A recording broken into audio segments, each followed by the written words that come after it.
Senate President Cheese Escudero, and the honorable members of the Senate who are apparently Bakit now ka tumatawa? applying to be included in the Supreme Court. Parang lahat sa'yo, kuhan lang ah. Nagkaroon lang ng Katuwaan lang, ah. autonomy. Gusto niyo na mag-Supreme Court. Paano naman? How will Cheese pass his legislation? Hindi mo na yun problema. Hindi mo na yun problema kung hindi mo na yun problema yung legislation ng Senado. Ha? Hindi mo na yun problema, BBM. Kasi, problema na ng mga senador yun. Problema na ni Cheese yun. At, hindi ka yata na-inform, BBM. Akala mo siguro, yung ginawa mo dito kay Cheese na para bang medyo pinapahiya mo in a way na para bang nagjo-joke ka lang. O, para ka din si Vice Pangit eh. Di ba? Para ka din si Vice Pangit na akala niya, yung joke niya is nakakatawa. O, parang ganun lang din yung ginagawa mo. Parang nagsisimi-joke ka lang dito ka, Cheese, pero sabay pinapahiya mo yung tao. Pero remember this, BBM ha. Baka hindi ka na-inform. Una-una sa lahat, yung ginawa mo ngayon kay Cheese, na medyo, palagay na natin, parang pinapahiya mo. Kasi tinatawanan mo eh, tumatawa ka eh. Diyan ka magaling eh. Parang, para sa'yo, katuwaan lang ang lahat. Kahit nag-i-speech ka, tumatawa ka. Parang hindi ka seryoso. Ito, please be informed lang sa'yo ha. And please be advised. Na yung parang pinapahiya mo, unang-una, abogado yan. Well, hindi ko naman sinasabi lahat ng mga abogado matalino. Meron din namang mga abogado na nagpapadala sa kanilang emosyon, which is yun yung mali doon. Na nagpapadala sila sa kanilang emosyon. Yun na nga. When emotions are high, intelligence is low. So doon lang medyo naging 80-80 yung tao. Pero itong si Cheese Escudero, para sa dagdag kaalaman mo, BBM, akala mo siguro napaurong mo yung bayag nito kasi sa sinabi mo. Number one, hindi naman siya, kumbaga talagang, wala naman talaga siyang paki dyan eh, sa sinabi mo. Kumbaga, yung reaction kasi lang niya is, nagulat lang siya kasi nabigyan mo siya ng pansin. But, ang nasa isip ni Cheese Escudero, bakit parang na-triggered ko yata yung Pangulo? Na, di ba sabi ng Pangulo, hindi naman siya dapat sumasali sa ganitong usapan. Supreme Court about impeachment ni BP. Ngayon, para bang unti-unti nang lumalabas ang tunay na talagang, anong tawag dito? Tunay na ugat. Di ba? Kasi, dati pa kasi, nagdududa na ako sa sinasabi niya eh, na ayaw ko sa impeachment. Hindi ako sang-ayon dyan. Ayaw ko dyan sa impeachment ng Vice President. Pero, sabay sabi niya, pero wala akong magagawa.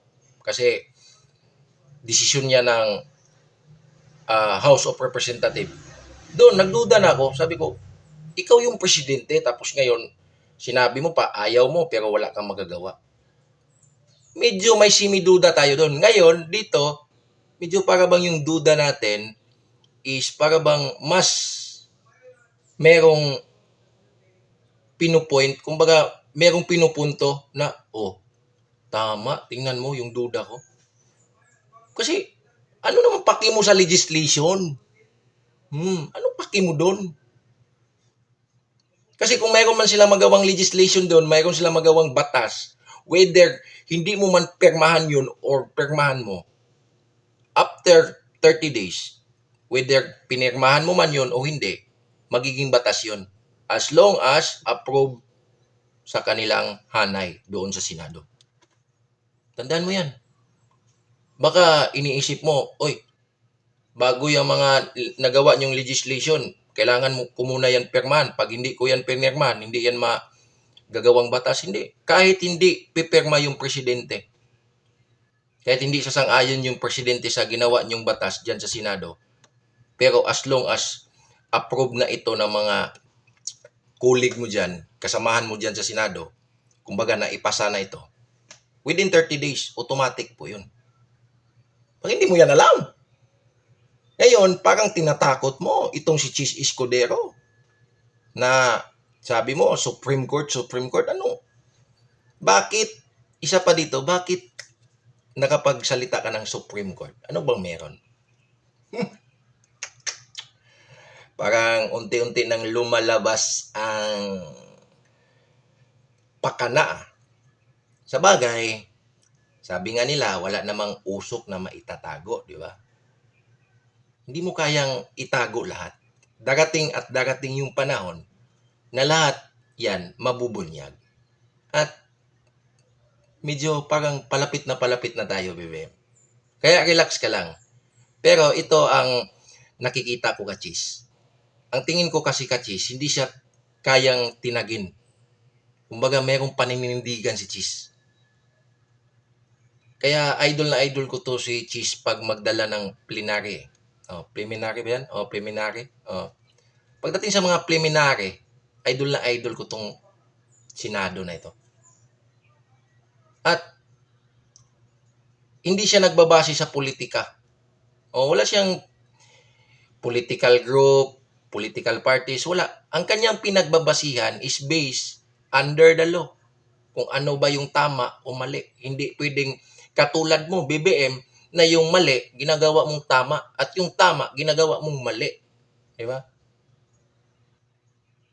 So, parang pinapahiya mo lang dito, parang iniisip mo, oy, numat si Chis sa akin, napahiya ko siya. Remember, hindi ibig sabihin na pahiya mo yung tao, panalo ka na. Yan yung dapat mong katakutan. Pag once, pinapahiya mo yung tao, may kapalit yan. At asahan mo. Karma is real, di ba? Kaya nga, kung maaari, huwag kang magpapahiya ng tao. Kasi may kasabihan nga tayo, kung ayaw mong gawin sa'yo, huwag mong gawin sa iba. Ngayon, nagpapahiya ka ng tao, darating din yung araw na mapapahiya ka din. Sa bagay, ilang beses ka naman din napapahiya. Immune ka na naman din eh. Di ba? So, yun lang po guys. Kala siguro niya, parang umastang Duterte na siya doon.